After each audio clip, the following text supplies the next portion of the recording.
grato por este espaço e a PEP, a gente sempre está à disposição da PEP. Deus abençoe a todos. Não sei se alguém precisa ainda dar nome e zap, porque quer visita do Juvep, nós estamos aí. Pastor Helder vai estar apresentando o material, não é isso, pastor? Vai estar o congresso. E depois nós vamos convidar o pastor Arthur, né, que vai estar trazendo. Você convida ele, viu, pastor Helder? Fique à vontade. Muito bem, gente. Bom dia. Para nós, como Edições Vida Nova, é certamente uma alegria voltar para João Pessoa, ter esse café da manhã com pastores, oportunidade de rever muitos dos irmãos aqui, poder abençoar as igrejas de vocês, assim como a conferência que temos tido aí desde ontem. Iremos até a quarta-feira à noite na primeira Igreja Batista, ali em João Pessoa. Todos os irmãos estão convidados. Ontem estávamos com 320 pessoas, muitos alunos de seminários, mas é sempre muito bom quando esses alunos também podem ter ali os seus pastores, suas igrejas representadas. Isso serve muito como motivação, incentivo para eles, assim como é uma bênção ali também para a editora, para a livraria. E eu quero recomendar aqui alguns livros para vocês, especificamente pastores. O primeiro deles, Direito Religioso, do Tiago Vieira e do Jean Regina. São dois advogados que já há pelo menos 4, 5 anos têm servido a Edições Vida Nova e a muitas igrejas mesmo, Brasil afora, com respeito à legislação aplicada à religião.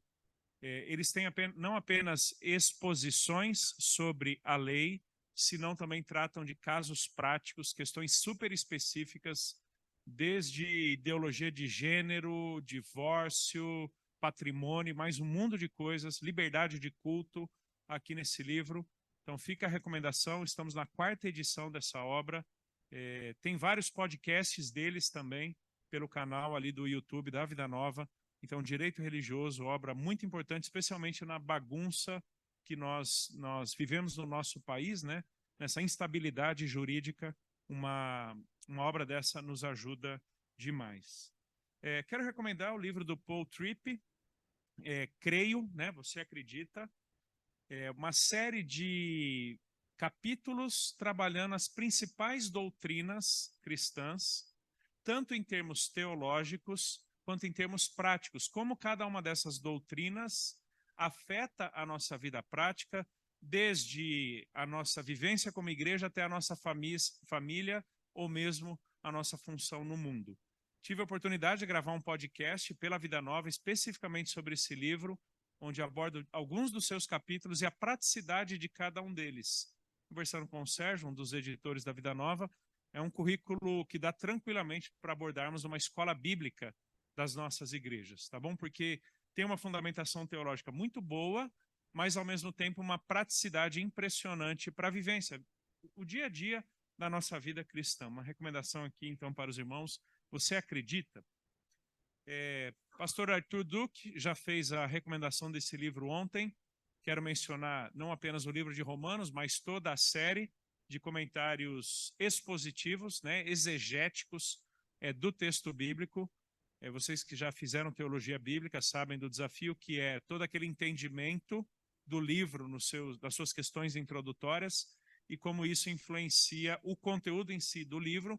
Talvez seja uma das obras de melhor introdução a cada um dos livros em termos de teologia bíblica e certamente a melhor série que nós temos de profundidade exegética em língua portuguesa, ok? Ao invés, eu falo isso muito para os meus alunos, ao invés de termos uma biblioteca com 10, 15 comentários de cada livro bíblico, vale a pena a gente ter um que já aborda muito das questões introdutórias ao texto original numa única obra. Essa é certamente uma obra que chega para preencher uma lacuna no Brasil de estudo exegético extremamente profundo, como essa série aqui se propõe a fazer. Um pouco diferente desse comentário exegético, nós temos a série de comentários expositivos. A ênfase no entendimento do argumento do autor, parágrafo por parágrafo, dentro do todo do livro, e o aspecto didático, homilético, expositivo de cada um desses parágrafos. Uma série muito legal em termos de praticidade. Por exemplo, pessoas que ensinam frequentemente na igreja. e que talvez não tenham o mesmo preparo que vocês, líderes da igreja, pastores, com todas as ferramentas. Essa é uma obra muito importante, porque não se perde com discussões que talvez entenda um público mais técnico, tá? De maior profundidade, mas ao mesmo tempo oferece ferramentas de como ensinar esse texto no contexto da igreja. Tá? A série expositiva, já temos de diversos livros da Bíblia, outros ainda vindo pela frente, tá bom? Então fica a recomendação dessa série aqui para os irmãos. E uma categoria de livros que tem sido publicada, Celso, me ajuda aqui. Uma categoria de livros que a Vida Nova tem lançado recentemente, não apenas do Ministério Nove Marcas, mas livros na área de expondo as Escrituras a partir da realidade em Cristo, a partir da perspectiva de Jesus. Por exemplo, como ensinar Cristo a partir do Antigo Testamento. Tá? Não simplesmente alegorizando ou espiritualizando uma passagem. Não, essa não é a ideia. E esse texto aqui, do David King, o seu sermão do Antigo Testamento precisa ser salvo, é uma dessas obras muito legais que nos diz como apresentar Cristo a partir do Antigo Testamento. Tá bom? E não é só mencionando um texto neotestamentário para corroborar uma verdade veterotestamentária. Não. É como realmente ver a obra redentora de Cristo Jesus ao longo de todo o Antigo Testamento. Então, para os irmãos que ensinam constantemente na igreja, pregam, obra imprescindível, juntamente com duas do Clooney, eu não sei se temos aqui, mas com certeza você encontra no site da editora duas obras do Clooney que falam especificamente sobre o ensino de Cristo a partir do Antigo Testamento, tá bom? Eu quero chamar Arthur Duque. Arthur Duque é pastor dos Irmãos Menonitas há pouco mais de 30 anos, tem seus estudos de mestrado em divindade e PhD em estudos interculturais pelo seminário Trinity, ali nos Estados Unidos. Ele foi por 10 anos diretor da Fidelis, uma faculdade teológica ali na cidade de Curitiba, que é de onde ele vem, onde ele serve atualmente como professor na área de Bíblia e Missiologia. E para os irmãos que conhecem o Ministério Perspectivas de Missões, o Arthur é um dos instrutores. Ele terá o privilégio, a oportunidade e responsabilidade de ministrar a nós agora o Deus que não precisa de heróis. Então vamos orar, pedindo que Deus o abençoe. Eu vou pedir licença, eu tenho que sair rapidinho, que eu falo numa rádio agora, então, mas os irmãos certamente serão abençoados aqui pelo Arthur. Deus, muito obrigado pela oportunidade de nos reunirmos como teus servos, as várias igrejas aqui representadas. Nosso desejo, Deus, é que agora o Senhor trabalhe em nossos corações, nos fale pelo teu Santo Espírito e pela tua palavra, com a instrumentalidade do Arthur. Que o Senhor seja gracioso com ele, assim como conosco. Pois é em Jesus que oramos. Amém.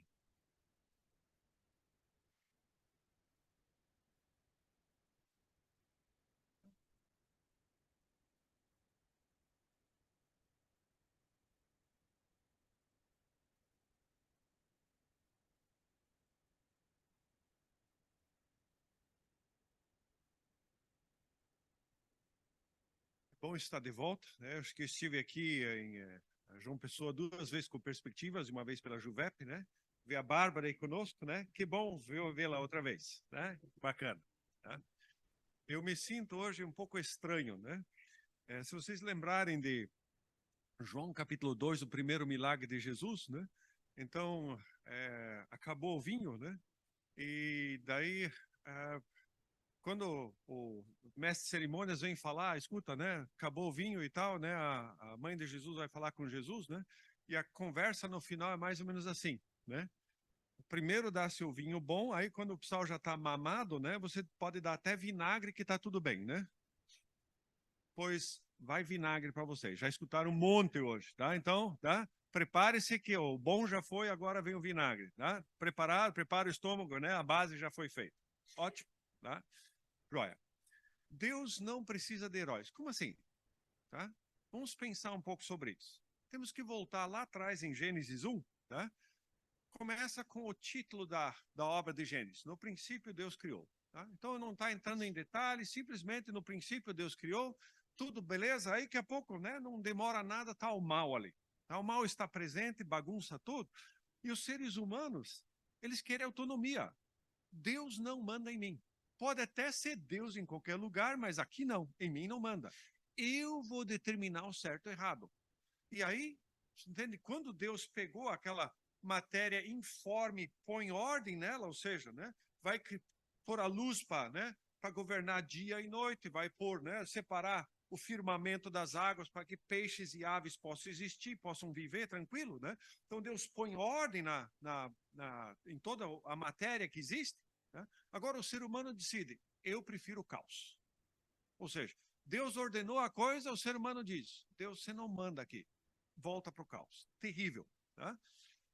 Deus vai em busca de Adão. Por quê? Porque nós só conseguimos viver quando existe uma certa ordem. E essa é a perspectiva. Adão, onde você está, né? Tentando buscar restabelecer o relacionamento com Deus, com o próximo, com a criação, tudo, né?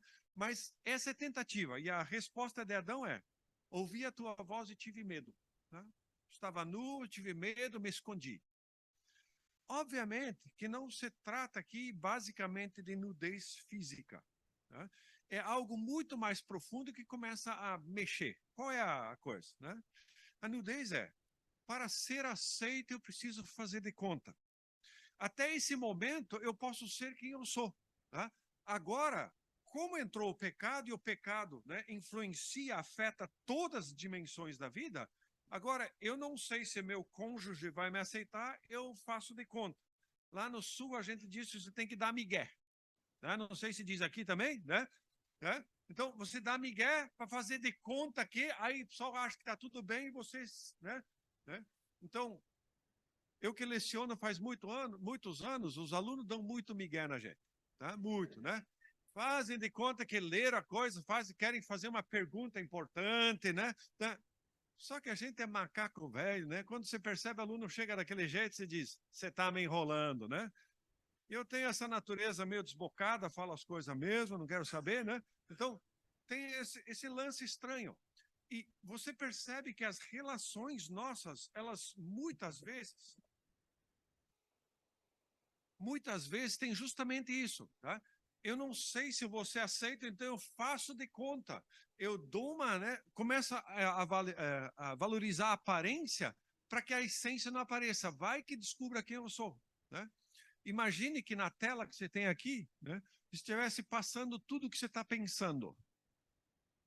Aí ferrou, né? Aí ferrou, aí complicou demais. Por quê? Não, mas eles não podem pensar de mim quem eu sou. Né? É um exemplo legal. A hora que você pega o seu documento, tem a sua foto, né? Você se orgulha de sua foto, da identidade, né? Carteira, né? Aí você diz, você logo dá um migué, né? Não, é que naquele dia não tinha dormido direito, né? Você dá algum migué ali, né? Para ver se alguém pensa que você é mais, né? Mais do que aquela foto mostra para você. Isso é nós. Depois da queda é assim mesmo. Né? Gera dentro da gente uma luta incrível entre ordem, né? Deus estabelece como nós funcionamos, diz, mas eu mando, eu quero fazer as coisas do meu jeito. Não precisa ler muito, né? Começa com Caim e Abel, né? Caim quer adorar a Deus do seu jeito, né? Eu não busco a Deus, vou fazer do meu jeito e vou fazer média com Deus. E Deus diz, sem chance. Tá?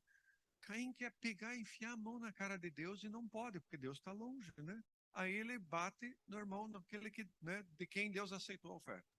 Se você pegar a geração do dilúvio, tudo que eles fazem já é tendência para o mal. Aí aparece o Noé que andava com Deus, que busca Deus, que está tentando restabelecer a ordem, mas logo depois de Noé também já cai na bebedeira, nós estamos na Torre de Babel. Torre de Babel mostra exatamente quem nós somos. Eu não quero apenas existir, eu quero deixar o meu nome gravado. Tá? Eu quero que todos se lembrem do que eu fiz, Cara, que negócio louco, tá? Você logo percebe o efeito da queda sobre as pessoas. E aí o chamado de Abraão é tão incrível. Né? Sai da terra, né? Sai da tua parentela, ou seja, toda a ligação horizontal que determina a sua vida, agora vamos ligar agora vertical. Deus determina outra vez, Deus acerta, Deus os parâmetros, em vez de Adão e Eva, aqui eu sou o que manda, eu que decido certo ou errado, não. Agora, outra vez, você anda pelos princípios de Deus. Então, na hora que se resume, isso aí né? Criados à imagem de Deus versus a rebelião contra Deus. Ou seja, Gênesis 1, né? Criado, né? Para refletir Deus nessa criação. Não. Quem manda aqui sou eu, eu vou refletir a mim mesmo, a minha vontade e o que eu quero. Bom, a hora que você começa a pensar sobre isso, né? Cara, isso aí é presente, tá? Na sociedade direto, mas também em nós, na igreja. E nós, como líderes, não escapamos dessa tendência aí. Ou seja, a briga entre essência e aparência. Eu quero que as pessoas pensem bem de mim, mesmo que eu não seja. Tá? Porque a aparência é mais importante do que a essência. Isso nos leva, né, na literatura, ao mito de Narciso. O que é o mito de Narciso? Né?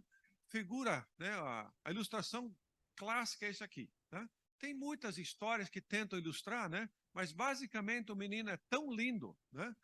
Tão especial, né? Que ele não acha ninguém que, né, seja, né, assim, páreo para a beleza dele. Aí um dia, tá? Ele, né? Alguns dizem que ele viu a sua imagem refletida no lago, outros falam que era no poço, né? E ele gostou tanto do que viu que ele se jogou e morreu. Tá? Se jogou no lago, no poço e morreu porque ele morreu com aquilo que ele mais amava, ou seja, a sua imagem. Eu me amo. Mas diz, o que isso tem a ver com a gente? Vamos pensar um pouquinho. Tá? Isso aqui é você, não? Isso é um mito de Narciso moderno. Né? Selfie. Né? Tem outros, né? Todas fotos muito naturais. Né? Então, né? Ninguém faz pose nem nada. Né? Então, esse é o meu dia a dia. Assim eu sou no dia a dia, não é verdade? Amém, irmãos? Né?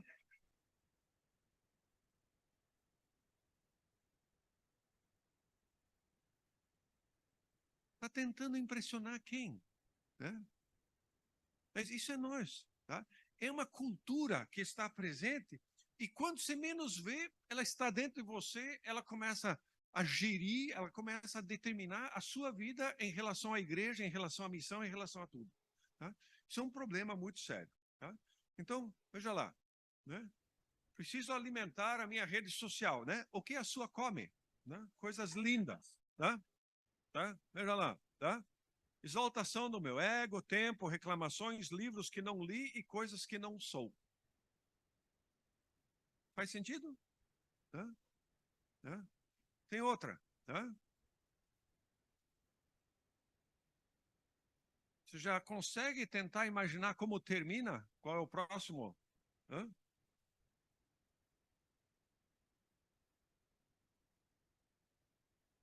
Eu entendo de decoração, ou seja, eu, meu e minha. Tá? Legal. Muito 10 isso aí. Tá? Mais uma. Tá? Espera aí que não terminou.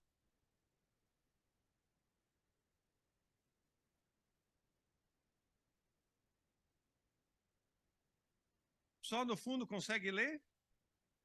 Tranquilo? Tá? Ou seja, né? A pessoa gosta de si mesma mesmo. Né? Mais uma. Tá?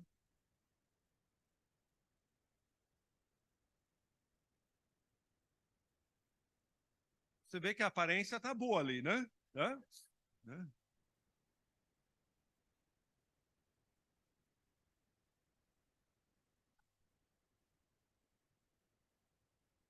Quem cala consente, né? Ou seja, até o espelho concordou, né? Talvez o espelho tivesse rachado, né? O que é narcisismo? O narcisista é alguém que tem o eu excessivamente inflado, tá? Já que os outros não gostam tanto de mim, eu tenho que gostar muito de mim para equilibrar. Faz sentido? Tá? Então, a pessoa que se julga extraordinária, tá? É direto, tá? Ou seja, eu tenho necessidade, assim, não é, todos nós temos necessidade de admiração, de aprovação, mas agora é excessiva, tá? Os outros precisam olhar para mim, eu preciso me admirar, e se eles não fazem, eu dou um jeito de fazer a coisa acontecer, tá? Isso é muito comum hoje, tá? Será que seria o oposto? Será que, né, ao invés da pessoa falar tão bem dela mesma, existe a ideia do oposto? Por exemplo, a pessoa é tão insegura por dentro, né, que se ela não se agarrar no seu eu, ela simplesmente não sobrevive. Então, a gente percebe isso depois da pandemia, é um negócio muito louco e doentio, né? Então, minha esposa, eu não sei, ela tem uma capacidade incrível. Ela vai no mercado, ela diz bom dia, a pessoa começa a despejar a vida para ela. Como assim? Isso é Curitiba, não é Nordeste, né? Tem que lembrar, Curitiba, a cidade mais gelada do mundo, né? Então, cara, só, né? Em Curitiba se diz bom dia para a pessoa olha para você e diz bom dia por quê? Né? Esse é o bom humor, né? Ou então diz bom dia, só se for para você, tá? Esse é Curitiba, né? E minha esposa diz bom dia, a pessoa começa a despejar a sua vida, é um negócio louco, né? No caixa do mercado, é impressionante, né? Então, aqui a pessoa está tão necessitada que se ela não se agarrar, ela simplesmente não sobrevive. Alguns pontos, né? O narcisismo é imagem em vez de essência. É direto, não quer saber. Ou seja, imagem é mais importante do que realidade. Imagem é tudo. Se for mentira, não interessa. Mas imagem é tudo. Eu preciso. Por isso, essa cultura do selfie que nós temos. Então, não é importante você saber, ter poder, ter influência, mas aparentar. O pessoal olha para você e fica impressionado, né? Não tem nada, mas fica impressionado. Nossa cultura brasileira é uma cultura de ostentação, não é de riqueza. Você pode ser pobre, mas pobre daquele, né? Mas você ostenta, né? Com roupa, com grife, não sei o quê, né? Tem até pessoas, né, dentro da igreja que a gente escuta de vez em quando, que compra uma calça jeans, né, do Zé da esquina ali, né? Não tem marca, nada, né? Mas vai em outra, compra lá um Calvin Klein, compra ali não sei o quê e gruda no traseiro ali para aparentar. Opa, né? Tá podendo, né? Por quê? Porque imagem é tudo. Você tem que aparentar ser alguma coisa. Não é importante você ser modelo, mas dá a impressão de ser confiável. Você, na maneira de se portar, né, você acaba dando essa impressão. Nossa, não, esse aqui sim. Tá? Aí tem substância, ali tem coisa para ser confiado, né? É impressionante. Você tem um Zé Ninguém que participa ou de A Fazenda ou do Big Brother, ele se torna celebridade. Como? O cara não fez nada, não estudou nada, não nada, agora consulta uma celebridade, né? Eu não consulto mais, né? Não olho mais revista, mas antigamente alguém do BBB aparecia nas páginas amarelas da Veja como uma opinião importante. Da onde? Exatamente disso, porque imagem é tudo. Se aparece na TV, você está lá presente, né? Sei lá, num stand-up, num podcast, não sei o quê. Opa, agora é importante. Cara, é estranho isso aí. Ou seja, se você é invisível, você não é nada. Simplesmente invisível é zero. Zero à esquerda mesmo. Segundo ponto. Tá?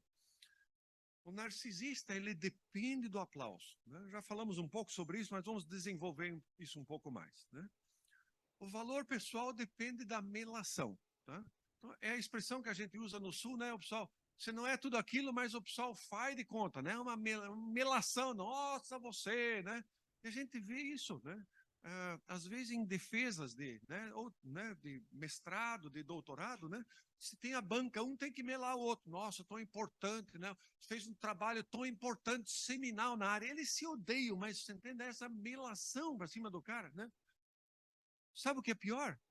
Passa para as faculdades de teologia e, né, seminários a mesma coisa, tá? Então começam lá a fazer, né, aquela negócio estranho, porque o valor pessoal depende disso. Em público, você se mostra seguro, independente, mas sem melação você simplesmente desaparece, você evapora, não sobrou nada. Ou seja, né, você precisa estar presente, se ninguém fala, você, né, levanta e tira um selfie para todo mundo observar você. Por quê? Você depende que as pessoas te vejam e te aplaudam. Tudo que é negativo precisa ser removido dos fãs, porque pode tirar um pouco. Então, cansaço, doença, dúvida, não, tudo fora, tá? Porque imagem é tudo. Tínhamos uma pessoa da nossa igreja que ele trabalhava, né, para a imprensa, com tirar foto e tal. Vinha uma cantora, uma atriz, sei lá, não me lembro mais quem que era, para uma festa lá em Curitiba, né? E eles fizeram um briefing primeiro com o pessoal da mídia. E ele não pôde comparecer, né?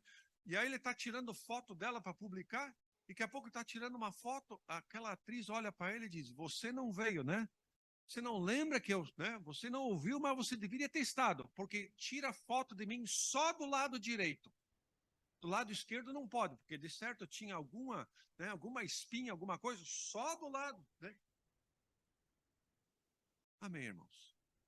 Não é verdade? Claro que não, é horrível, mas imagem é tudo. Vive para autossatisfação. Essa pessoa encontra o sentido da vida em si mesmo. Eu me basto. Tá? Eu sou autossuficiente, não preciso. Claro, vou precisar da melação, mas eu vivo para mim, o resto é resto. Ou seja, o sentido clássico da vida é você se submetia a algo, né? A um ideal maior. Né? Então, se você pensar o missionário, ele ia para o campo, ele diz, o que interessa é a obra de Cristo. Se eu não voltar nunca mais para a minha terra natal, tudo bem, porque eu vivi para a pátria. Eu vivi para a pátria celestial. Eu cumpri minha função e assim por diante. Que nada. Ele vive para si mesmo. Tá? Então, tudo. Carreira, sexo, comida, lazer, relacionamento é para autorrealizar e, literalmente, que se dane o mundo.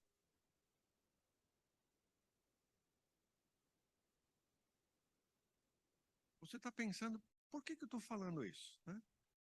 Reflita um pouco, tá? Sim, é a sociedade. Só que pense um pouquinho. As pessoas que estão presentes em nossas igrejas, em nossas organizações, elas também são da sociedade. Elas trazem toda essa influência para dentro e quando você menos vê, você vê essa realidade reinando na minha e na sua igreja. Ou seja, você pode dizer, não, os políticos a gente vê direto. Né? Então, não interessa se é coerente ou não. Né? Num governo eles são do centrão, no outro governo também são do centrão, ou seja, eles estão preocupados com a pátria, amém, irmãos? Né? Claro, com a pátria que são eles. Né? O resto é resto. Né? Quem é? Eu sou a pátria. Né? Não interessa nada, porque eu vivo para mim, eu estou interessado e a questão da verba, não sei o quê, é para eu ser eleito outra vez, para eu continuar sendo referência. Né? Então, isso é ok, não tem dúvida. Agora, vamos pensar um pouquinho mais. Os cristãos não escapam e deixam, né, nos provocar agora. Nós que estamos na liderança, nós sofremos de elementos parecidos. Tá? Veja, você como líder, se você não tem o apoio das pessoas, se você não é visto pelas pessoas, a coisa começa a complicar. E que a pouco, né, na sociedade que nós vivemos, onde o consumidor manda, né, onde se você apertar o cerco, ele sai da sua igreja e vai para uma igreja do outro lado da rua, e onde tem ainda né, um desconto de dízimo, né? Aproveita a oferta, né? Dízimo 8%. Né? É complicado. Tá? Então, nós não escapamos disso aí. Tá? Você, como líder, tem que ser perfeito. Ah, cara, não deu para ser perfeito? Faça de conta. Tá? Faça de conta. Dê a impressão de que... Né? Então, só exemplo positivo, né? Você já percebeu que, na hora de dar testemunho, quando a gente fala de oração, nós nunca falamos de uma oração não atendida. Deus atende a oração, aí você cita um caso, né? Aí Deus atende, aí você cita outro. Para uma dessas atendidas, quantas não atendidas você teve? Não, mas vou remover tudo que podia dar imagem negativa, que eu não tenho fé, você simplesmente remove. Seria propaganda enganosa isso? Seria, né, divulgar a exceção como se fosse regra, simplesmente para que a minha imagem não sofra? Tá? Pensa um pouco sobre isso. Tá? Quando um líder cai em algum pecado, o que acontece? Normalmente, né, seu pecado é mais grave, né, de acordo com nossa hierarquia de pecados, funciona mais ou menos como um navio quando ele afunda em alto mar. Dizem os especialistas que se você, por acaso, está num navio que está naufragando e você for colocado num bote salva-vida, diz, faz o possível para se afastar o mais rápido possível do navio. Porque a hora que o navio desce, ele suga, né? Ele arrasta tudo para baixo. você e eu, que construímos narcisisticamente nossa igreja ao redor de nós mesmos, você está pensando o que eu estou pensando? Quantos vão para o buraco junto com você? E quando você e eu começamos a investir que a nossa essência não importa mais a aparência, veja, você está se preparando para cair. Você está preparando, né? Cara, daqui a pouco eu vou para o buraco. E quem mais vai junto? E quantos mais vão junto? Será que a Bíblia tem algo para dizer sobre isso? Eu acho que sim, tá? Antes disso, queria mostrar 2 livros que a Vida Nova tem aqui que falam sobre liderança, né? Então, os 2 deles são úteis, né? Então, primeiro, né, Líder de Carne e Osso, né, eu vi aqui, né, ele vai falar das dificuldades que se enfrenta, por exemplo, questão de chamado, né, de não fazer tudo, né? Esse livro tem uma característica especial de apresentar muitos casos reais, onde ele vai contar a situação de alguém, você diz, nossa, cara, isso é eu. E o que faz com situações, né? Então, uma ilustração de casos. O segundo trabalha também a questão de chamado, né? E lida com líderes que não conseguem permanecer no ministério porque abraçam o mundo, uma série de coisas. Então, são livros muito importantes. E queria ainda só mencionar mais um, né? Esse aqui é a Igreja Missional na Bíblia, né? A Michael Gurini, Craig Bartolomeu. Isso aqui, né, desafia qualquer comentário. Tem muito 10, né? Junto deles o Drama das Escrituras, que eu vou falar hoje à noite também. Muito, muito bacana. Começa a dizer, escuta, tá? Não é só o missionário que vai, a igreja tem que ter uma postura missionária. Tá? É muito bacana. Então, queria só, né, lembrar que existem materiais para a gente tratar sobre isso. Tá? Quando a gente vai para o livro de Juízes, e esse é um dos próximos que vai sair na série de comentário exegético da Vida Nova, de Daniel Block, tá? Ele tem uma abordagem nota 1000. Tá? É o melhor que eu conheço, eu estou muito, muito contente que a Vida Nova tem. Tá? São 5 versículos bem curtos. Veja que texto incrível. Tá? Os israelitas fizeram o que o Senhor reprova, pois esqueceram-se do Senhor, seu Deus, prestaram culto aos balins e aos postes sagrados. Acendeu-se a ira do Senhor de tal forma contra Israel que os entregou nas mãos de Cuxã-Risataim, rei da Mesopotâmia, por quem os israelitas foram subjugados durante 8 anos. Mas quando clamaram ao Senhor, ele lhes levantou um libertador, Otoniel, filho de Kenaz, o irmão mais novo de Caleb, que os libertou. O Espírito do Senhor veio sobre ele, de modo que liderou Israel e foi à guerra. O Senhor entregou Cuxã-Risataim, rei de Arã, nas mãos de Otoniel, que prevaleceu contra ele. E a terra teve paz durante 40 anos, até a morte de Otoniel, filho de Kenaz. Muito bem. Resumindo o que esse texto mostra. Israel esqueceu de Deus. Vocês entram, expulsam, né? O cara que não correr, você ajuda ele. Né? Ele vai ficar por ali mesmo. Veste o pijama de madeira e acabou. Né? Eles esqueceram a sua identidade. Eles assimilaram para as nações. Não era para ser, mas é o que aconteceu. Por causa disso, Deus fica irado. E o único jeito de fazer eles acordar é fazer eles sofrer. Dizem os psicólogos que sem dor não há mudança. Acho que Deus sabia dessa coisa. Tá? Ou seja, se eles não sofrem, eles não olham para cima. Se eles não vão para o fundo do buraco, nada. 8 anos sofrem na mão do inimigo. Finalmente, hora que não aguentam mais, olham para cima e dizem, Deus nos ajuda. Deus chama Otoniel, diz ali o Espírito do Senhor vem sobre ele, ele lidera Israel, vai para a guerra, o inimigo é entregue nas mãos dele e a terra tem paz. Gostou do texto? Horrível. Já pensou em fazer um filme desse texto aqui? Cara, não dá nem trailer. Não dá. Cadê a emoção do texto? Não tem nada. Israel faz o que é ruim, daí Deus tem que mandar o inimigo. Mas os caras não aguentam mais, clamam para Deus, Deus chama um libertador, o cara vai para a guerra acaba e a terra tem paz. É um porre, né? Vamos dizer o que é. É horrível. Isso, entende? Não dá filme, não dá nada. É muito sacal esse texto. Tá? Você não conhece o Otoniel porque nunca foi ensinado na escola dominical. Por quê? Porque ninguém ia lembrar. Né? Conta a história. Eles fizeram o que era mal, né? Deus entregou, levantou o libertador e a guerra acabou. Pare, né? Você contou a terceira frase, seu filho já está dormindo. Você conta a história antes de dormir, não vai? É horrível. O que chama a atenção, então? Israel diz, eu não vou ser povo de Deus, não. Lembra Adão e Eva. Aqui você não manda. E o Daniel Bloch, ele descreve é a canaanização. Eles devem ser, agora, expulsar a galera que não corta a cabeça, né? Ou seja, vocês vão implantar a yavização, ou a eloização, ou seja, Deus precisa reinar. Ao invés de fazer isso, eles copiam o modelo dos cananeus, adotam.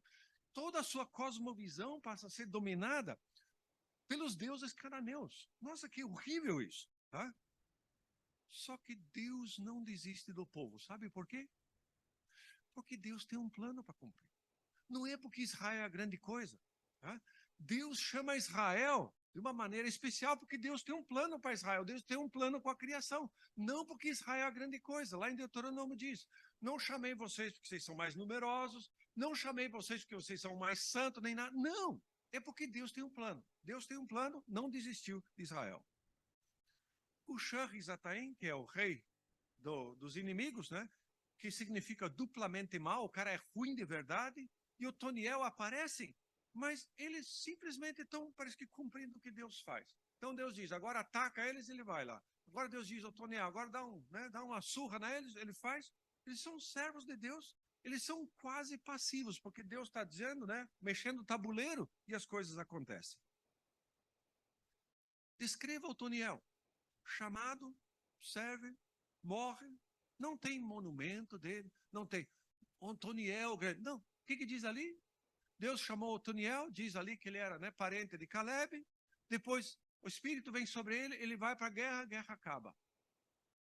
O que nós temos aqui? Otoniel é meio para um fim. Ele é usado por Deus para uma finalidade. Otoniel não é importante. Ele não aparece. Por quê? Porque não precisa. Por quê? Yahvé está no centro. Yahvé não precisa de heróis.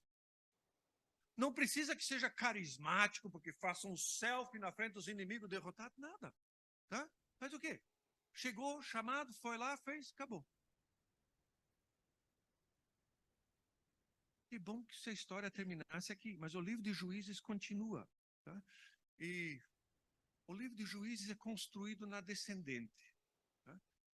Otoniel é o primeiro juiz, é o melhor deles todos. O último é Sansão. 5 versículos de Otoniel, de Sansão são 4 capítulos, quase 100 versículos. O livro de Juízes é mais ou menos que nem o jogo de futebol. Deus conhecia de futebol também. Tá? Quanto mais você fala do juiz, pior ele é, não é verdade? Tá? Um juiz que não aparece no jogo, né, é porque está deixando o jogo fluir. Quando o juiz é protagonista, quando ele, né, quer aparecer e tal, já acabou o jogo. Pois é mais ou menos assim que acontece com o nosso amigo Sansão, e por isso eu resolvi compará-lo. Talvez eu choque você, tá? Na verdade, já andei chocando, mas agora vai ser mais forte. Então, né? Amarra o cinto aí certinho, prepara, porque é mais forte um pouco. Porque Sansão não é tudo aquilo que você escutou na escola dominical ou até ensinou. Tá? Quando você chega no último juiz, Israel está totalmente assimilado. Lembra que o Otoniel, eles estão sofrendo porque um outro povo os domina, eles não aguentam mais, clamam para Deus. Aqui não acontece mais.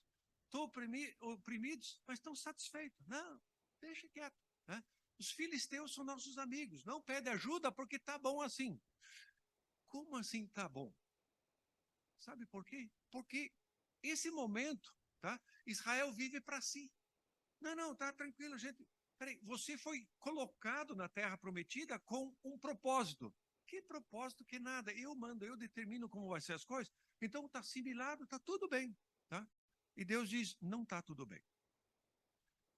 A mãe de Sansão não pode gerar filhos, ele é anunciado. Vai nascer, ou seja, todos os outros juízes foram escolhidos por Deus, né? E já tinha uma vida, você pode dizer, tinha lá suas dificuldades, agora não, agora vai nascer alguém gerado por Deus, ou seja, alguém que vai nascer por milagre. Nazireu, que é o quê? Não vai tomar nada que contém álcool, não deve cortar o cabelo e não deve tocar um cadáver. O nazireu é basicamente um voto que alguém tomava por determinado tempo.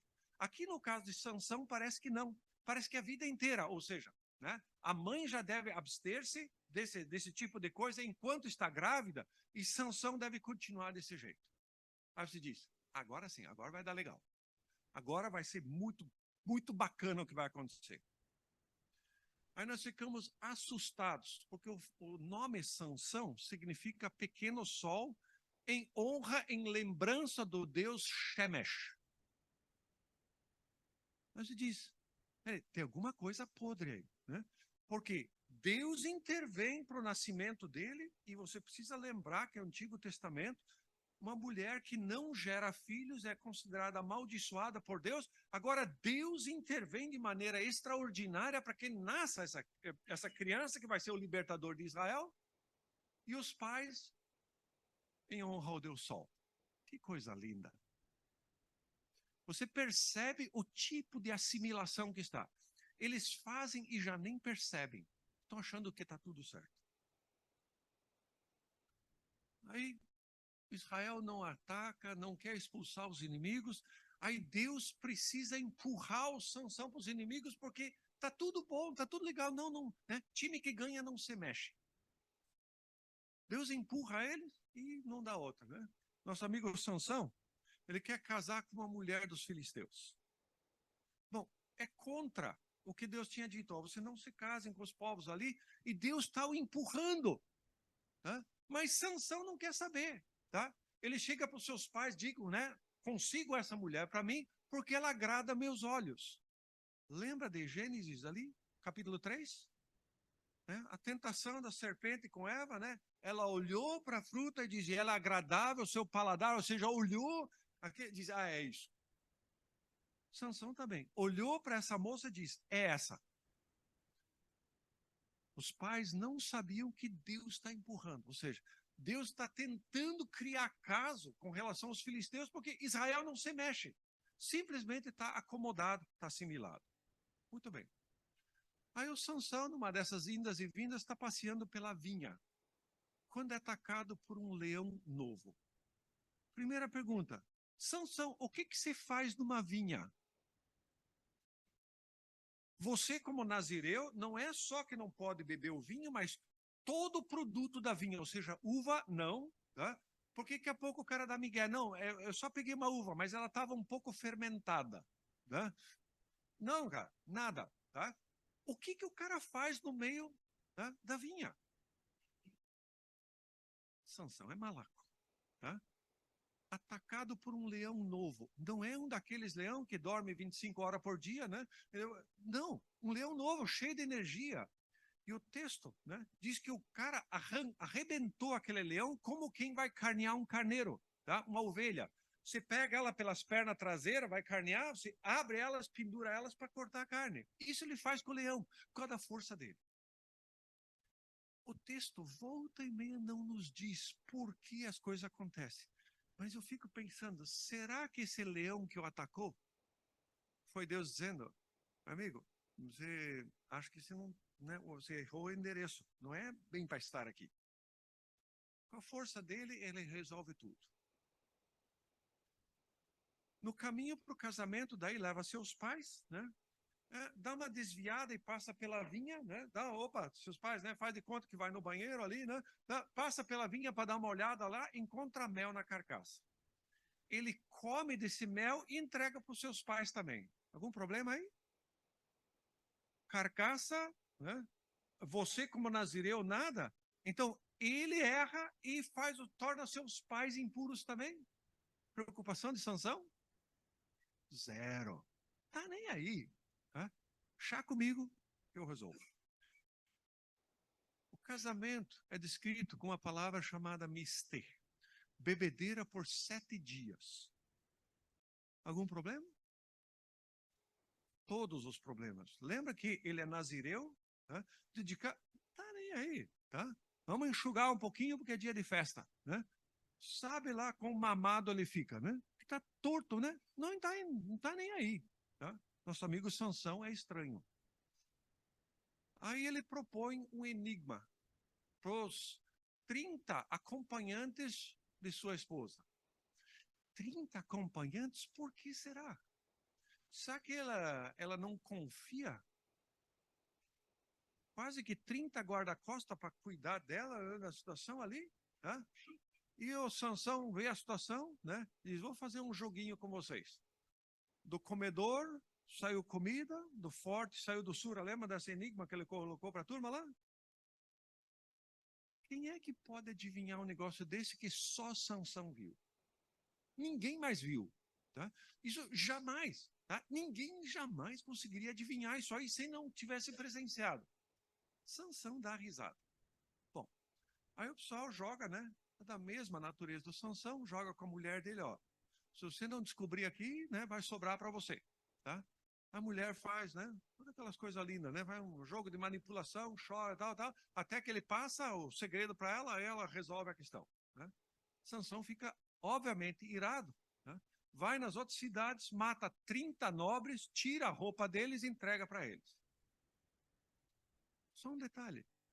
O que Sansão iria fazer com 30 vestes de rei? Aonde que ele ia usar isso? Lembra que o enigma, né? Então, vocês me dão ou então eu entrego uma para vocês. 30 vestes. Que guarda-roupa? Ele vai trocar de roupa para ir no banheiro, por acaso? O que ele vai fazer com aquela roupa?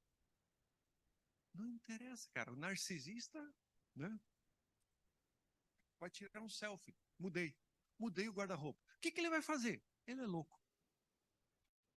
Você percebe que Sansão está em vingança pessoal. Ele não está a fim de libertar Israel coisa nenhuma.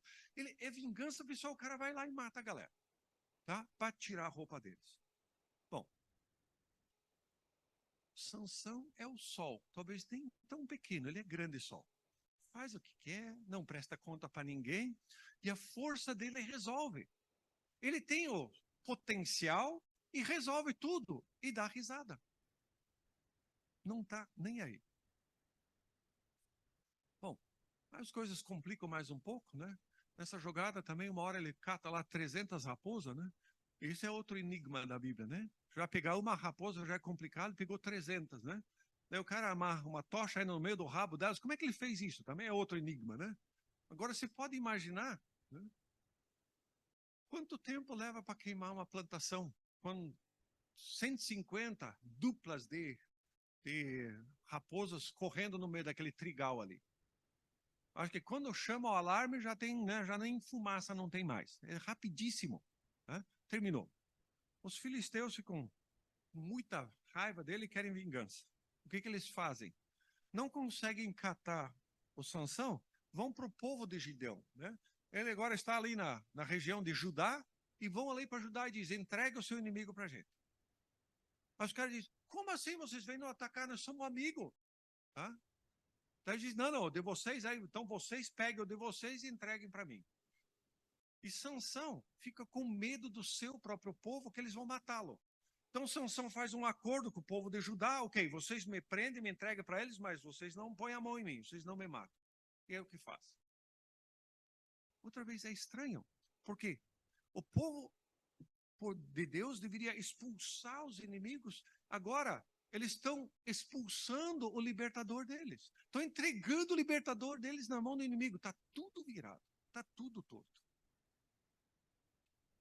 Aí Sansão arrebenta as cordas que tem, pega uma queixada lá, mata 1000 pessoas. Imagine, está dando risada o nosso amigo. Né? Não precisa de nada, de ninguém. Eu faço o que eu quero. Não aprendeu. Vai para a casa de uma prostituta. Os filisteus sabem e querem prendê-lo. Tá?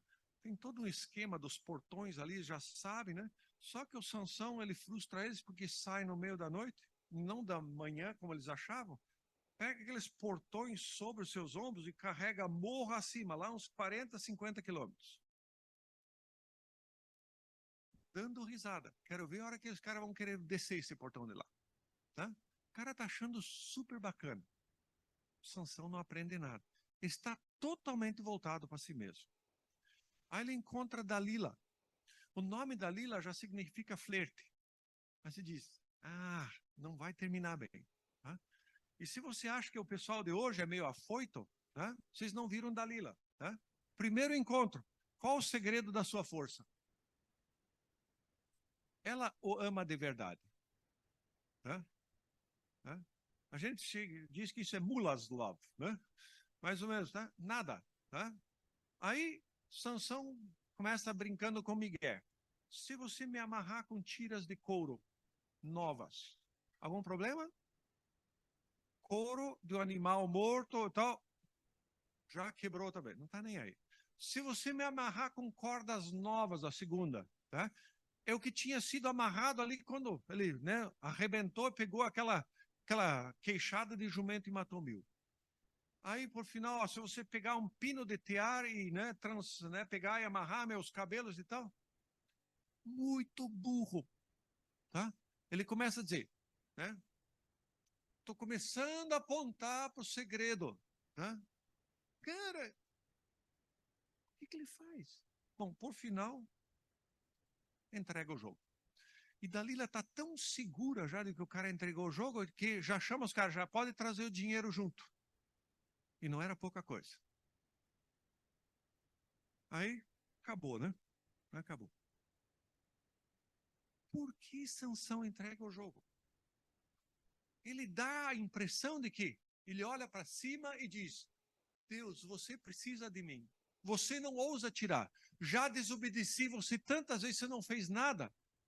Eu acho que você não tem coragem de tirar a força. Ele brinca, ele zomba. Ele não está nem aí, porque ele só se interessa por ele mesmo. Que chamado, que povo, que nada. Ele está interessado nele. Deus, você precisa de mim, você não pode fazer nada. O incrível é, Dalila, como nas outras vezes, os filisteus estão aí. Né? Aí a coisa desandou. Por quê? Porque diz ali, Deus o abandonou, Deus o deixou. Não é que o cabelo só representa essa questão da dedicação para Deus, esse plano de Deus com ele. Né? Deus acabou a paciência de Deus e Deus foi embora. E você vê a consequência muito clara. Tá? Veja, alguém que era dominado por seus olhos, agora os olhos furados. Alguém que vai onde quer, quando quer, agora é preso. Alguém que humilhava os outros, agora é humilhado. É mais ou menos assim que é o processo do pecado. Ele inverte as coisas e joga contra você. Por fim, chamo ele para, em honra ao Deus Dagon, que entregou Sansão na mão dele. Tá? E aí tem a oração que ele faz ali, né, no templo dedicado a Dagon. Ó soberano Senhor, lembra-te de mim. Ó Deus, eu te suplico, dá-me forças mais uma vez. Faze com que eu me vingue dos filisteus por causa dos meus 2 olhos. Essa oração não é tão bacana assim, tá? Eu sublinhei algumas partes só para a gente chamar a atenção, né? Do que é essa oração, veja lá. Lembra-te de mim, eu te suplico, dá-me forças para que eu me vingue por causa dos meus 2 olhos. Peraí, Sansão, a tua força não é por causa de você, a tua força é para libertar o teu povo, é por causa do plano de Deus. E ele está preocupado com os seus 2 olhos. Está preocupado com vingança pessoal. Ô, Sansão, cadê você? Por quê? Porque ele só existe para si mesmo. Tá? A oração final que você escutou na escola dominical, nossa, que bacana que ele se converte no final. É uma conversão meio estranha, porque parece que ele se converte mais para si mesmo ainda. Está só interessado nele. Que coisa louca. E daí? Pois é. Não tem muita dúvida que nosso amigo Sansão é um tremendo de um narcisista. Tá?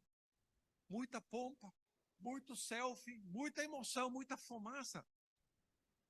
Tem pouco fogo. Não tem. Tá? Porque ele está interessado nele. Nada duradouro. O que ele libertou? Não libertou. Tá? Sim, sua morte dá um pouco de refresco. Né? Então, na morte ali, né, muitos líderes, inclusive filisteus, morrem. Isso certamente deu um refresco. E por isso que ele está incluído no livro de Hebreus, certamente. Assim como Raabe está lá também, que, né, ela mente e tal, nem tudo que é dito sobre eles ali é enfatizado em Hebreus, mas deu um refresco, deu um alívio para o povo, e possivelmente por isso está no livro de Hebreus. Mas, fracasso. Ele morre. Então, o que ele foi chamado para iniciar a libertação? Que nada. Né? Ele morre pensando nele. Simplesmente só existe para ele. Otoniel é muito diferente. Né? Lembra da história de Otoniel? O resumo, tá? Israel esqueceu Deus, né? Deus entregou para os inimigos, aí sofre 8 anos, aí quando não aguenta mais clama para Deus. Deus chama Otoniel, o que Otoniel faz? Lidera Israel. Como assim? O cara chamou, fez selfie, não sei o que e tal. Nada. Simplesmente o cara diz, vamos embora, galera. Né? Bora lá. Tá? O pessoal vai e simplesmente a coisa acaba. Por quê? Porque Deus não precisa de heróis.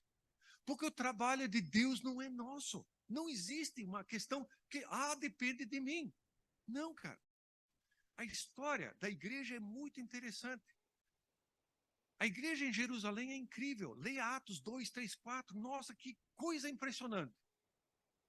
Em Atos 5, Atos 6, você começa a verificar que já existem lances problemáticos. A igreja de Jerusalém não consegue lidar com a questão cultural.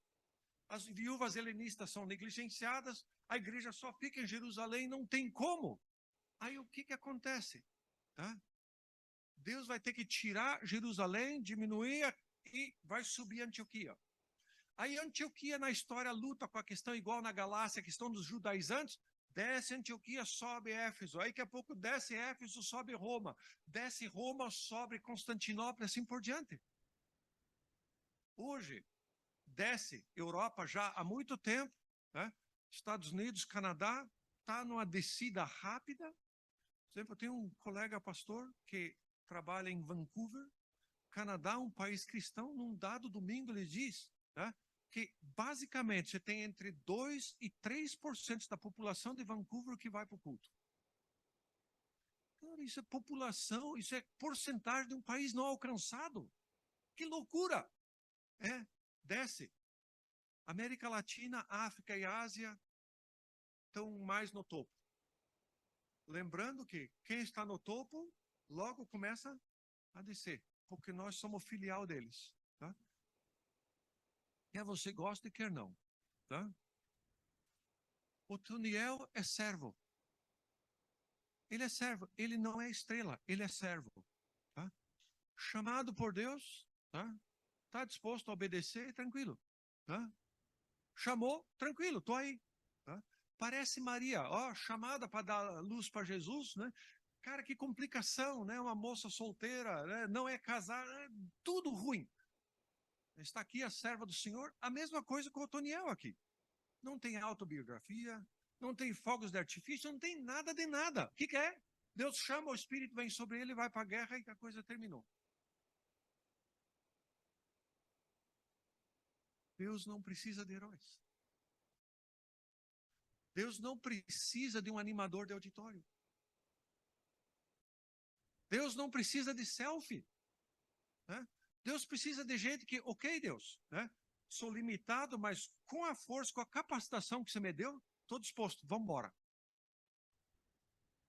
João Batista Cavalcante, que foi o líder da cristã evangélica lá de Anápolis e do seminário do Seteseb, né? Um colega precioso, ele diz assim: onde brilha o sol da justiça, não há lugar para estrelas.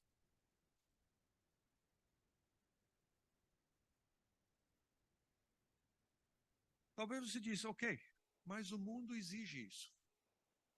Se você não é estrela, se você não é carismático, se você não, né, roda a baiana, não vem a gente para a igreja daí. Tá? Pois é.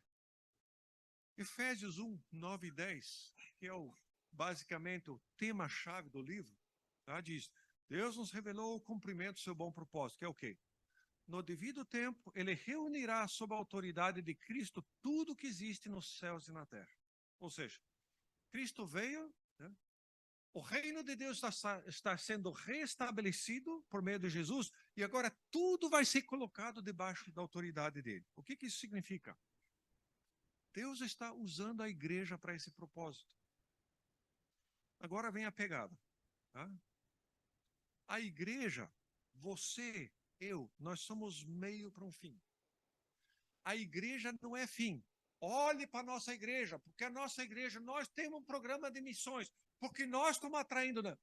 Lembra que você é meio. A hora que você confunde meio com fim, você tem um problema muito sério, porque você começa a tirar a glória de quem merece.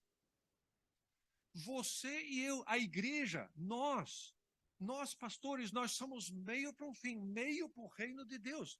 A hora que você achar que você é o centro, você começa a dar sombra para Deus.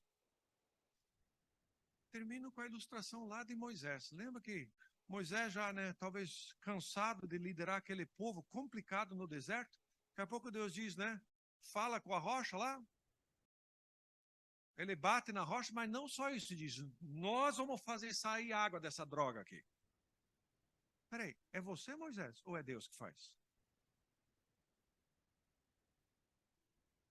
Na hora que eu começo a achar que popularidade, que aplauso, que essa coisa que determina a coisa, você começa a dar sombra para Deus e Deus não divide glória com ninguém.